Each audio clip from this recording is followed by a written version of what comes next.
निसर्गात होणाऱ्या बदलांमुळे कधी नैसर्गिक दुर्घटना घडेल याची शाश्वती नसते। त्यामुळे अशा प्रसंगात डगमगून न जाता धैर्याने सामोरं जाऊन मदतीचा हात देण्याच्या दृष्टीने प्रादेशिक परिवहन विभागाच्या लुईसवाडी येथील कार्यालयामध्ये ठाणे महानगरपालिकेच्या आपत्ती व्यवस्थापन विभागाद्वारे एनडीआरएफ व टीडीआरएफ यांनी आरटीओ कर्मचाऱ्यांना आपत्कालीन परिस्थितींमध्ये घ्यावयाच्या खबरदारीबाबत प्रशिक्षण दिले।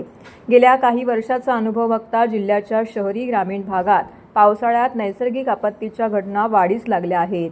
मात्र या परिस्थितीमध्ये लवकरात लवकर मदत पोहोचत नाही। त्यामुळे जीवितहानी व वित्तहानी मोठ्या प्रमाणामध्ये होते। यासोबतच वाढते रस्ते अपघात, हृदयविकार या घटना बघता लुईसवाडी प्रादेशिक परिवहन विभागातील कर्मचारी आणि अधिकाऱ्यांनी देखील आपले सामाजिक कर्तव्य बजावण्याच्या दृष्टीने आपत्ती व्यवस्थापनाचे धडे देण्यात आले। प्रादेशिक परिवहन अधिकारी हेमांगिनी पाटील यांच्या मार्गदर्शनाखाली ठाणे महानगरपालिकेच्या आपत्ती व्यवस्थापन विभागाद्वारे एनडीआरएफ व टीडीआरएफ जवानांनी कर्मचाऱ्यांना प्रशिक्षण आणि प्रात्यक्षिकं करून दाखवल्याची माहिती उपप्रादेशिक परिवहन अधिकारी रोहन काटकर यांनी दिली आहे।